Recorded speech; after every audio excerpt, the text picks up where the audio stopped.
What Mercedes just did with George Russell is honestly insane. So we're going to be going through that in today's video. So make sure you like this video. And if you do want Mercedes F1 content, definitely subscribe to the channel, hit that red button down below. So first, I did want to talk about Mercedes has had a torrid start to the season, bogged down by porpoising issues, and at the end of the day, a slow car that couldn't keep up with the pace of Red Bull and Ferrari.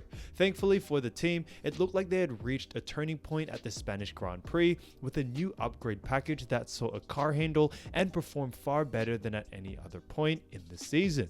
So while much of focus has been on the car, let's take a deeper look at the drivers. This season for Mercedes is 7-time world champion Lewis Hamilton and not so new kid on the block George Russell. Many Formula 1 fans would argue that this is the strongest lineup on the grid, with the feast of British talent on display, and I highly do agree with this. We all know Lewis Hamilton is one of the best to ever do it in Formula 1, and George Russell has definitely so much potential to become a great driver, not only for Mercedes but for Formula 1 in general. He is definitely leading the pack when it comes to the young stars that are looking to be something special. Now, the words 7-time world champion tell you all you need to know about the dedication, skill, and legendary status of Lewis Hamilton, but there's no question that Hamilton is having a tough season so far. On the other hand, Russell has been immensely consistent this season, doing a sterling job in his first season as a full-time Mercedes driver. Now, before the British Grand Prix, he's actually finished in the top 5 of all Grand Prix as a Mercedes driver, which was really good. However, in the British Grand Prix that happened recently, he didn't fall into the top 5, so that was unfortunate. So, moving on from that, what do the numbers really have to say? When you look at the qualifying battle between the two Brits, it all looks pretty even, with both drivers on 3 wins each in head-to-head battle for qualifying highest. Then it comes to the race results. Amazingly, George has finished higher than Lewis in all but one race so far this season, an impressive level of consistency, especially against someone of the caliber of Lewis. So what does this mean? Is Lewis past his best? Is George now Mercedes' #1 driver? It would be silly to jump to such conclusion at this stage, but let's not take anything away from George's impressive form, but at the same time, we must appreciate that we can't look at the results in isolation.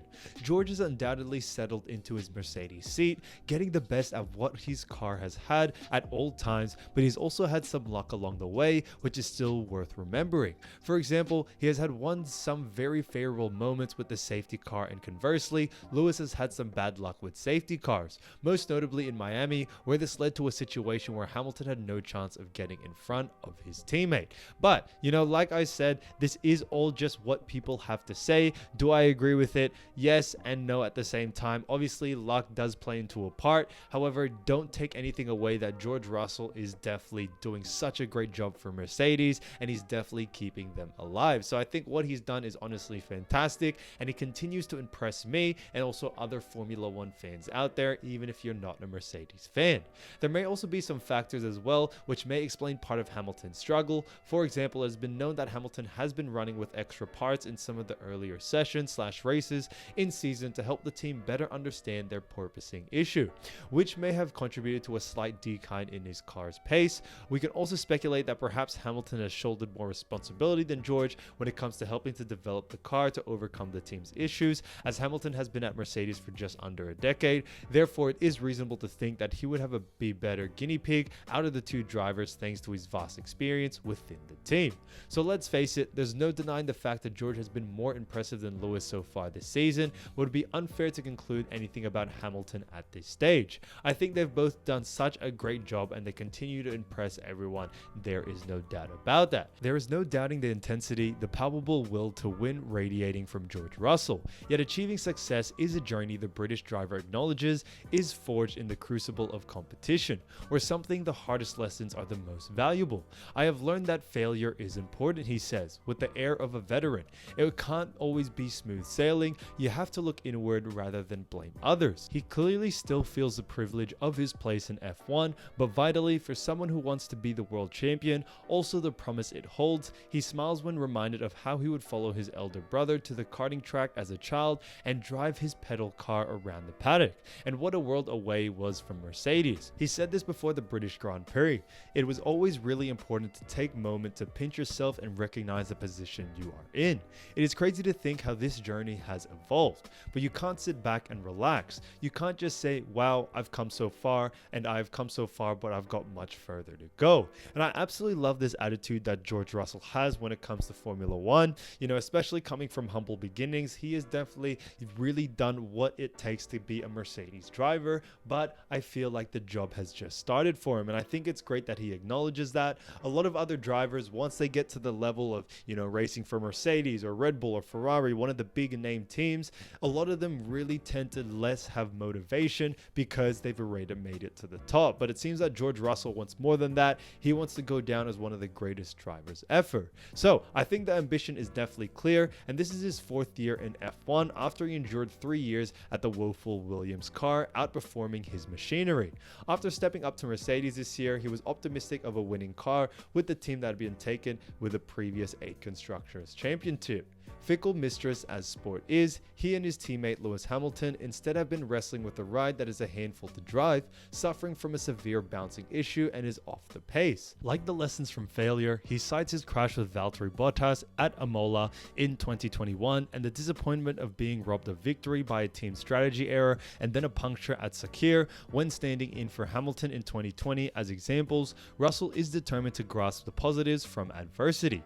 Winning is easy to a degree because everybody is happy and the team spirit is great, he says. Suddenly, when you are dealing with a lot of these issues, you have to dig deep, and as individuals, you learn a lot about yourself and about a group of people as well. Now, to take this all into perspective, guys, this is a very young driver, and for him to already know these things, to understand how Formula One is, the mental aspect of all of this, I think is honestly fantastic, and it really does set him up for a great future ahead. If he keeps the same mindset and he keeps working hard, I definitely see him overtaking Lewis Hamilton in a couple of years, because Lewis Hamilton is obviously on his last leg and he's probably only got a couple of years left. But like I've said before, don't take that anything away from what Lewis Hamilton has done and what he's done also for the sport of Formula One.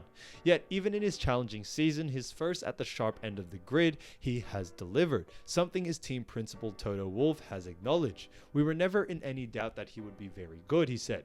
You can see that it's materializing on the track. I like his approach very much. The former driver Mark Webber also recognizes Russell's belief in his own abilities.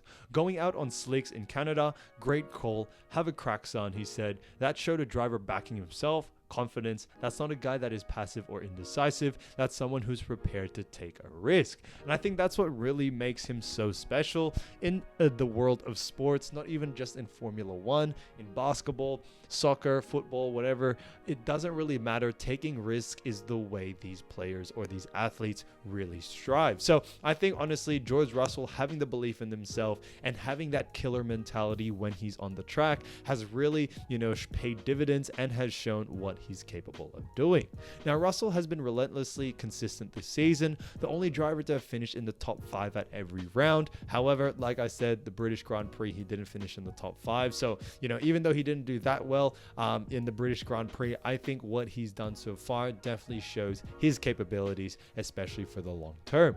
Now, he has finished in front of his teammates 7 times and leads him by 34 points before the British Grand Prix, and Hamilton has only been beaten by a teammate twice in his career, by Jenson Button at McLaren and Nico Rosberg at Mercedes. Russell's numbers did not tell the whole story, but they make for an impressive introduction to what could be a long career at Mercedes. However, he is level-headed enough to accept that while there is kudos in besting a driver as accomplished as Hamilton, there are no trophies for it. Obviously, I want to beat my teammate. I'm not going to take offense if he says the same. He says, but I would not see my season as a success purely because I finished ahead of him more times than he had finished ahead of me. I would see it as a success if I was standing at the top of the step of the podium. And I absolutely love that for him. A lot of other racers, as long as they beat their teammate, they're happy. But I feel George's Russell and his expectation towards his standard is very, very high. And that is where you really see greatness in Formula One drivers, when their standard is very high compared to the rest. A lot of other drivers, like I said, they'd probably be happy if they beat their teammate. However, not for George Russell. He is looking to take the cake, and that's what I absolutely love. He also continued to say, I guess if you took an average look across F1 teammates, that is probably the case. There are a lot of people who get along in the paddock, but overall, we are fierce rivals. We all here to be competitive and to try to win. You are in a battle. And I think that really does show. A lot of people think that, them being teammates, they'll help each other out. But at the end of the day, there is still a little bit of that competition between the two, because on an individual side of things, you want to win as bad as your teammate. But, when it comes to the overall team, I do think, they definitely get along. They're not going to step on each other's toes or manipulate in any other way, because obviously they are teammates at the end of the day. But when it comes to them two going head to head, let's say first or second place, they are definitely going for each other for that P1 position. So I think that's very important to also understand, that even though they're teammates, even though Russell, Hamilton, or even Leclerc and Sainz, even though they're teammates, that everyone is competing for that P1 position and to end up on podium. But when it comes to what George Russell still has to do, I honestly do think he's on the right steps. It will take a lot of time due to the fact that the car isn't really where it's supposed to be, but I think over time George Russell will start to get a feel for it, and hopefully the team definitely does figure out the car situations and optimizes it for the next race. So it will be interesting to see how this all goes and how it all plays out. But from what I see, I do see a lot of great potential, not only in George Russell, but for Lewis Hamilton to really take him under his wing and show him how it's done. So thank you so much for watching today's video, guys. Hope you did enjoy. Let me know down in the comments what you think. And yeah, I'll see you soon. Peace.